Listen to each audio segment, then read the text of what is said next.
오늘은 부활주일입니다. 부활주일을 맞아서 부활 지금 여기에 라는 제목으로 함께 말씀을 나누겠습니다. 여러분 주위에 성경 인물을 이름으로 사용하고 계시는 친구분들이나 지인분들이 혹시 계신가요? 성경 인물이 이름이신 분들 누가 있으세요? 이요셉. 김요한도 있죠. 저도 오늘 제가 누가 있을까를 생각해 보다가 오늘 저도 제가 적어 놓은 이름이 딱 이 이름이었습니다. 다니엘, 요한, 요셉. 여성분들 같은 경우에는 에스라, 한나, 드보라 정도가 생각이 나네요. 여러분 방금 우리가 이름을 언급했던 이 이름들 다니엘, 요한, 에스라, 드보라 이런 이런 사람들의 공통점이 있습니다. 뭘까요? 공통점. 못해지나? 잘 살았다?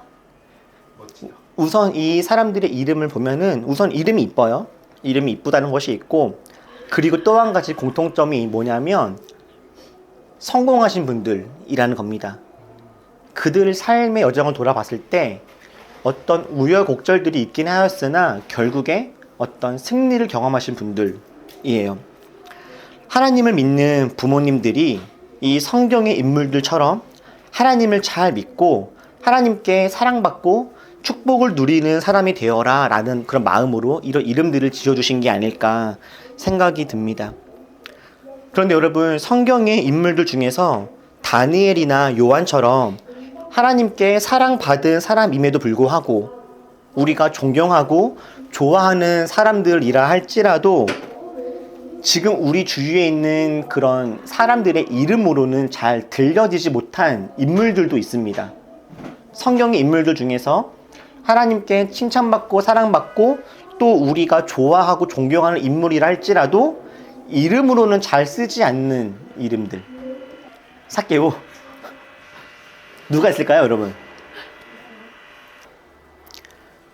여러분 주위에 혹시 최예레미야 있으십니까? 박우리야. 사실 우리야라고 하는 인물은요, 성경에서 진짜 어떠한 흠도 찾아볼 수 없는 진짜 몇 명 안 되는 사람 중에 한 명이에요. 근데도 박우리야 한 번도 들어본 적이 없죠. 김야고보 없죠? 김야고보도 우리는 들어본 적이 없습니다. 예레미야, 우리야, 야고보 이분들의 공통점은 또 뭐겠습니까? 이분들 역시 하나님께 칭찬받고 사랑받은 사람들이라는 것은 동일하지만 이분들의 삶은 고달팠죠. 그리고 단명한 분들도 있었습니다. 이들은 하나님 보시기에는 신실했고 정직했으나 그들의 삶은 끝내 편안하지가 않았던 거죠. 제가 자주 말씀을 드리지만 하나님을 잘 믿어도 삶이 힘들고 어려운 경우들이 많이 있습니다. 예레미야, 우리야, 야고보가 하나님을 잘 믿지 않아서 저주를 받았거나 벌받은 것이 아니죠. 그 누구보다 하나님을 잘 믿었고 잘 따랐습니다. 그러나 그럼에도 불구하고 삶에 고난과 아픔이 유독 많았던 거예요. 사실 멀리 갈 필요도 없고 우리가 사랑하고 좋아하는 우리 예수님이 그랬죠. 예수님은 하나님의 아들이시고 그분 자체가 하나님이신데 그 예수님도 이 땅에서 살아가실 때에는 말로 다 할 수 없는 고난과 아픔과 핍박을 받았고 심지어 십자가에서 죽음을 당하기까지 하셨습니다. 예수님이 죽음에 대해서 기도를 하지 않으신 것도 아닙니다. 예수님은 자기에게 죽음이 올 것을 알고 있었고 이 죽음을 가능하다면 오지 않게 달라고 피해갈 수 있게 달라는 기도까지 하셨어요. 그러나 우리가 다 알다시피 예수님에게 죽음은 피해가지 않았습니다. 예수님도 고난 받으셨고 십자가에 달리셨으며 죽으셨죠. 이제 오늘이 3월달 마지막이고 내일부터가 4월달이 되어지는데 이제 며칠 뒤면 세월호 참사가 10주기가 되는 날이 다가옵니다. 그러니까 10년이 지났더라고요, 벌써. 세월호 10주기를 맞아서 이곳저곳에서 벌써 세월호와 관련된 이야기들이나 어떤 인터뷰들이 나와서 저도 요즘에 종종 보게 되어지는데요. 최근에 제가 그 우연찮게 세월호 관련된 어떤 인터뷰가 있어서 보다가 그런 영상과 글을 보게 됐습니다.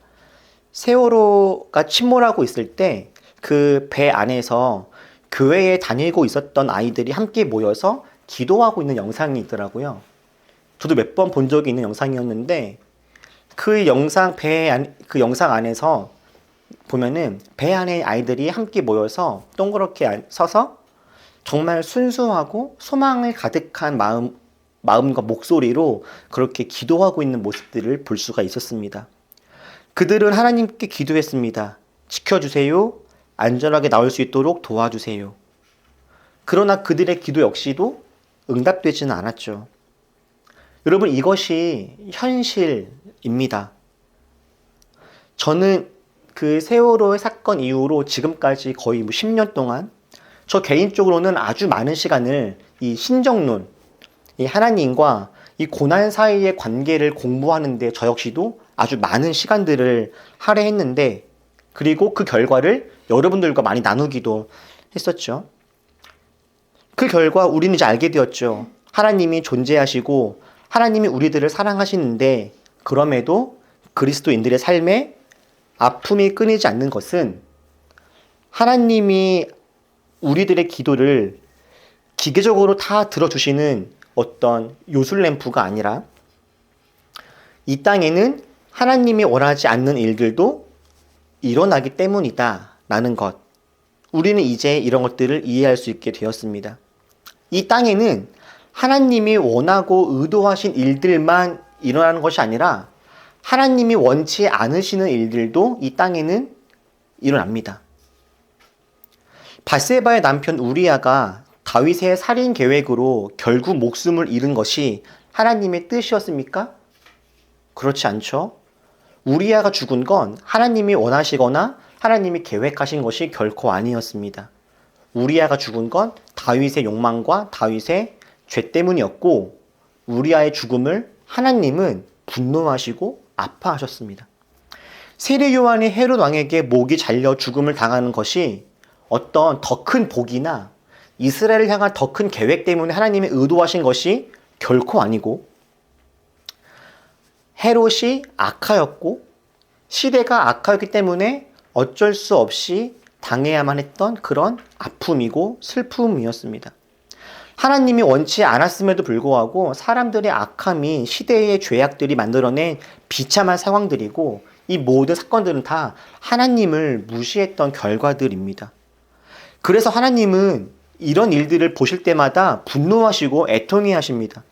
하나님은 하나님의 사람들에게 이 세상에 하나님이 원치 않는 일들이 이제 제발 그만 일어날 수 있도록 너희들이 세상을 좀 변화시켜 주어라, 이렇게 부탁을 하시기도 하십니다.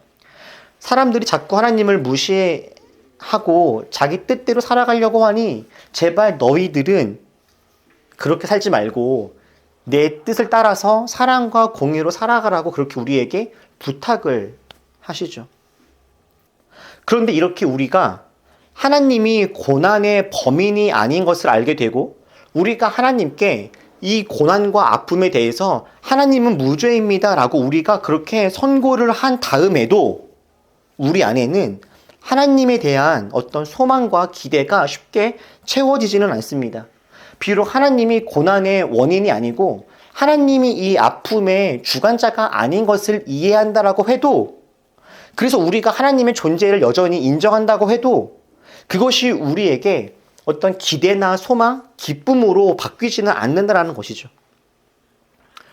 뭔가 아이러니하게도 여전히 하나님에게 모든 책임을 다 전가시키면서 기복신학적인 모습을 가지신 분들은 여전히 뜨겁게 기도하고 하나님께 매달리다가 그 속에서 어떤 의미 있는 변화들을 조금씩 이루어 가시는 모습들을 보는데, 오히려 깊이 생각하고 고민하던 그리스도인들은 점차 오히려 냉소에 빠지는 모습들도 보게 되기도 하죠. 하나님 책임이 아니구나라는 것을 인정하면서도 결국 하나님한테 나는 도움받을 수 없지 않을까라고 하는 그런 절망이 우리 마음 가운데 스물스물 들어오기 때문이 아닌가 싶어요. 여러분, 오늘은 부활주일입니다. 우리 그리스도인들이 가장 기뻐하고 가장 즐거워하는 날이죠.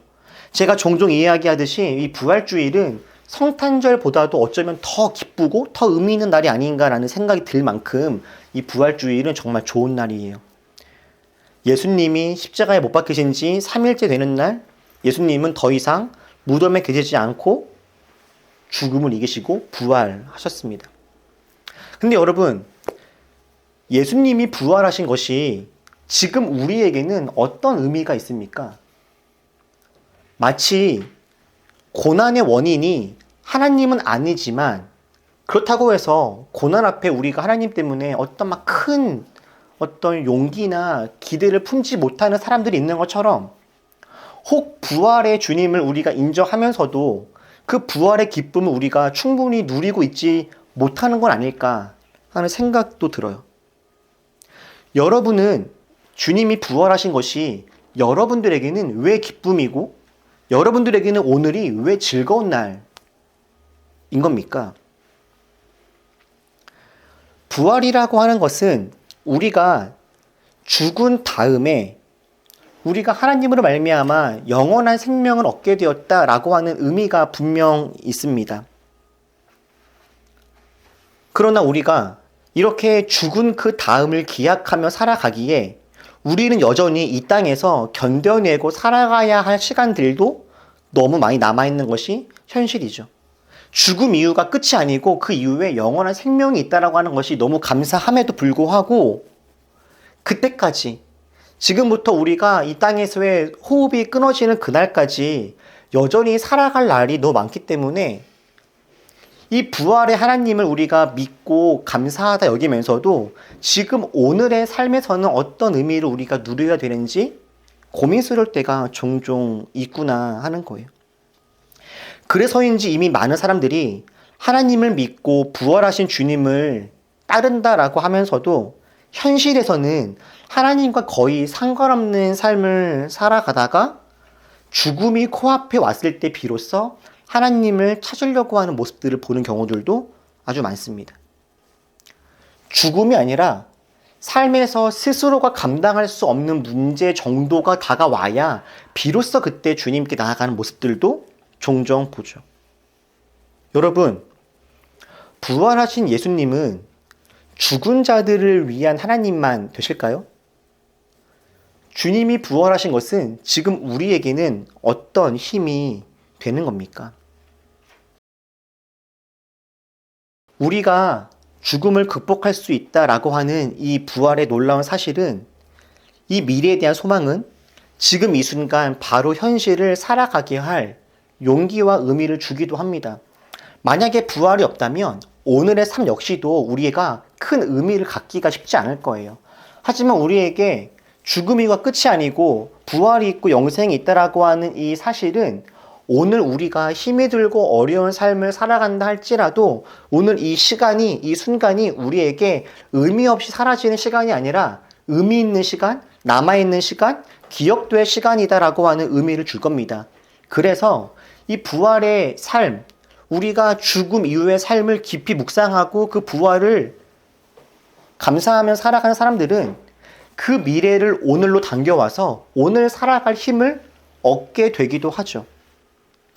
그렇게 부활을 기억한다면 오늘 하루하루를 최선을 다해 살아가게 하는 용기가 됩니다. 그런데 주님께서 부활했다라고 하는 의미는 여기에 머무르지 않고 지금 우리에게 한 가지 더 큰 의미를 줍니다. 바로 예수님이 부활하심으로 말미암아 우리에게 생겨난 아주 큰 특별한 변화가 한 가지 있는 것이죠. 그게 뭡니까? 바로 성령님입니다. 성령님. 예수님이 죽으시고 부활하셨다라고 하는 이 사실이 지금 우리에게 줄 수 있는 아주 특별한 의미와 실질적인 변화가 무엇이냐면 바로 성령님이 이제 우리 한 사람 한 사람 삶 속에 간섭하시고 개입하시게 되었다라고 하는 거죠. 주님이 부활하심으로 인해서 이제 우리는 그 부활과 미래를 생각하면서 혼자서 이 땅에서 아둥바둥 버텨내는 삶을 살아가야 되는 것이 아니라 이미 우리와 함께 하시는 성령님과 함께 지금 주님과 더불어서 이 땅에서의 삶을 함께 살아갈 수 있게 된 것입니다. 예수님이 죽으심으로 인해서 하나님과 우리 사이에 있는 죄의 문제가 사라졌죠. 예수님께서 죽으시고 부활하심으로 인해서 더 이상 우리는 죄와 사망과 어두움 때문에 힘들어하거나 아파할 필요가 없어졌습니다. 주님이 죽으시고 부활하셔서 이제 우리는 성령님과 함께 친밀한 관계를 얻을 수가 있게 되었고, 성령님이 우리에게 주시는 힘과 능력과 은혜들을 우리는 경험하면서 살아갈 수가 있게 된 거예요. 우리가 찬양하고 말씀을 듣고 기도할 때 성령님은 우리 가운데 오셔서 우리들로 위로하시고 일어날 수 있는 힘을 주시고, 힘이 들고 어렵더라도 좌절하지 않고 다시금 용기를 낼 수 있도록 우리를 격려하시고 우리를 일으켜 주십니다. 우리에게 희망을 주시고 기쁨을 주시고 사랑할 수 있는 능력들을 부어주시는 게 성령님이 지금 우리에게 행하시는 일이에요. 그리고 그것을 저는 오늘 하바국이 그렇게 선포하고 누리고 있다라는 것을 확인할 수 있게 되었다 싶습니다. 오늘 하바국은 오늘 본문에서 절망적인 이야기를 했습니다. 무화과 나무잎이 말랐다라고요. 포도나무에는 열매가 없답니다. 올리브 나무에도 열매가 없어요. 밭에는 식물이 없고 양들의 울음소리가 들려야 될 그 우리에는 양이 없습니다. 소들이 없어서 외양간이 텅텅 비었답니다. 여러분, 이게 얼마나 끔찍한 상황입니까?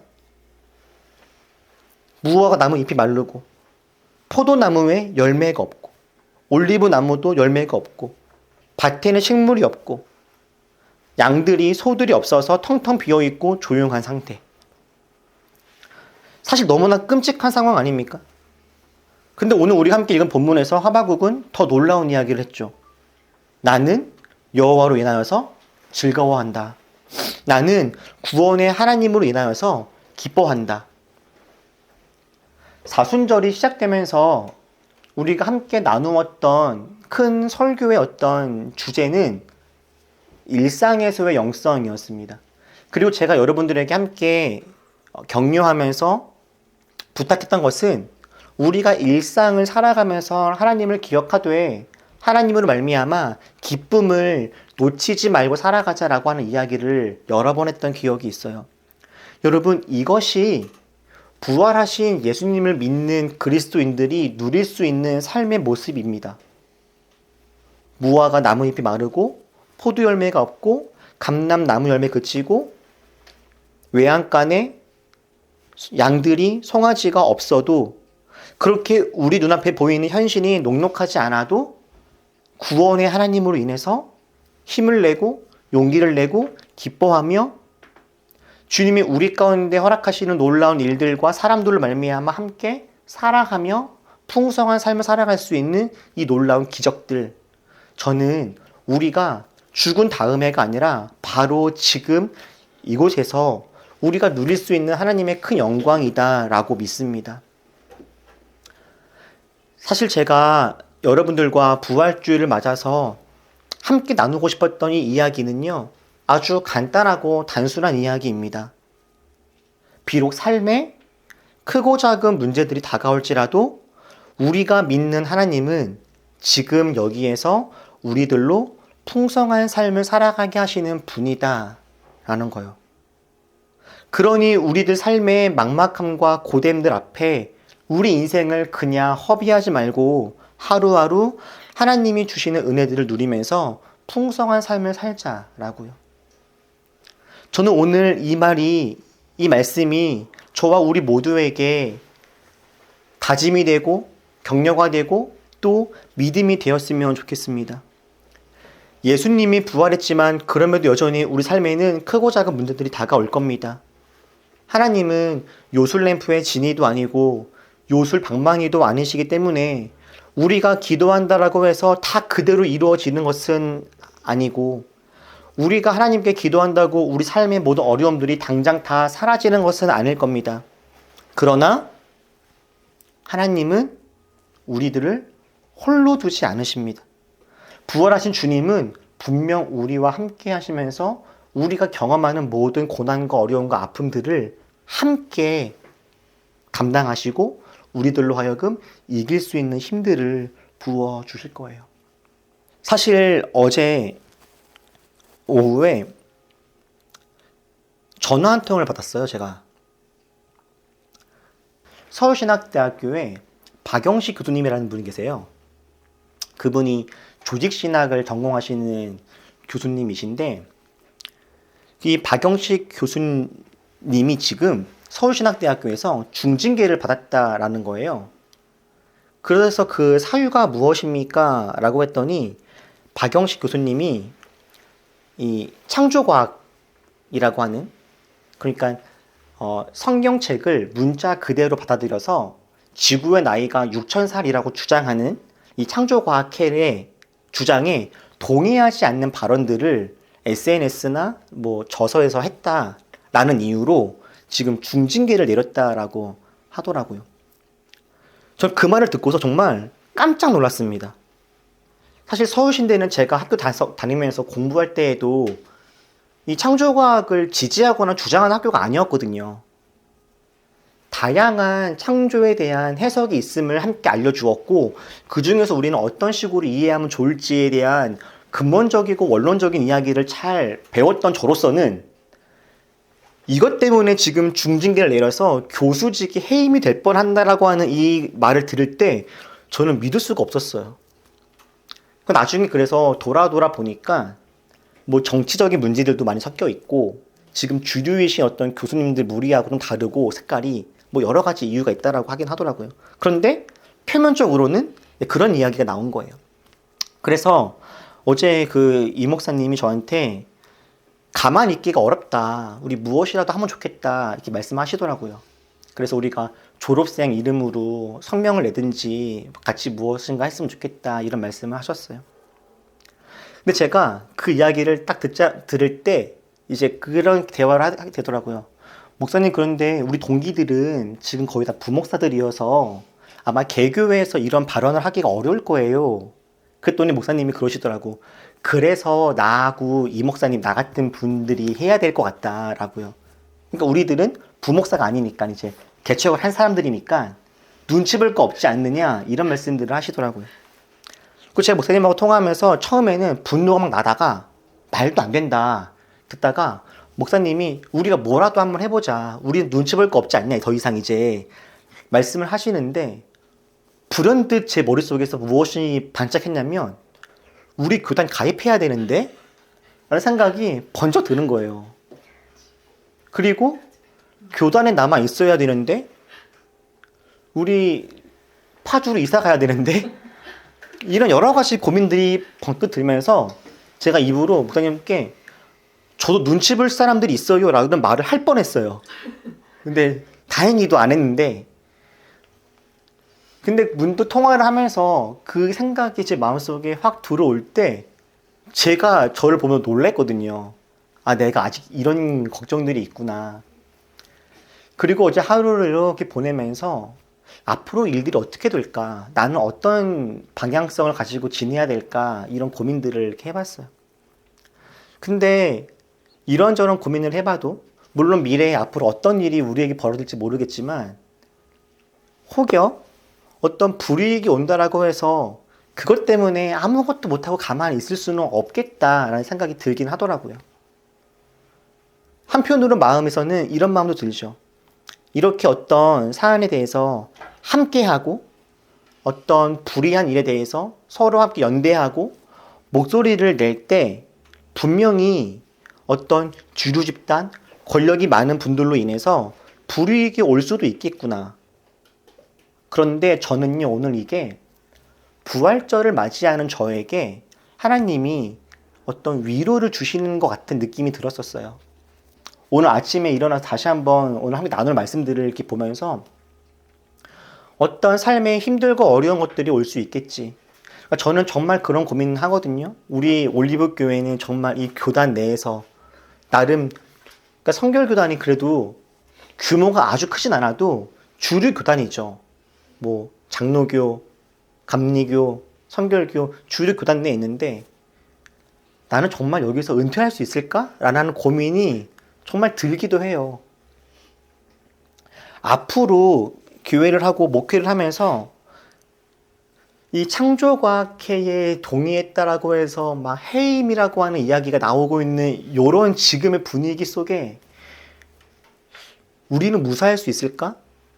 이런 고민들을 하게 되어지는데, 그럼에도 저는 우리가 하나님 앞에서 정직하고 선한 양심을 가지고 그 길을 걸어간다면 하나님은 분명 우리에게 새로운 길을 내시고 성령님은 우리에게 감당할 수 있는 능력들을 주시는 분이다. 저는 그렇게 믿습니다. 이것이 저는 부활주의를 맞이하는 올리브교회 목사로서의 어떤 결단이며 다짐이기도 하고 또 여러분들이 건네는 어떤 권면이며 부탁이기도 해요. 우리 삶 속에 여러 가지 아픔과 어려움들, 우리가 겁내고 걱정되는 일들이 있을지라도 부활의 주님 바라보면서 우리와 함께 하시고 힘주시는 성령님을 기억하면서 우리 용감하게 그 길을 끝까지 잘 걸어가는 우리 모두가 될 수 있으면 좋겠습니다. 사랑하는 여러분, 예수님이 죽음에서 부활하셨습니다. 그 주님이 우리도 더 이상 사망 속에 어둠 속에 있지 말고 이제 너희들도 하나님의 밝은 빛으로 나아오라. 그렇게 우리에게 손 내밀어 주십니다. 비록 죽음이 찾아왔지만 죽음도 이기시고 승리하신 우리 주님처럼 우리들 삶에 여러 가지 죽음처럼 보이는 일들이 있을지라도 그 아픔을 넘어서 하나님의 은혜와 부활의 영광을 우리 함께 누리며 지금 여기에서 부활을 경험하며 살아가는 우리 모두가 될 수 있으면 좋겠습니다.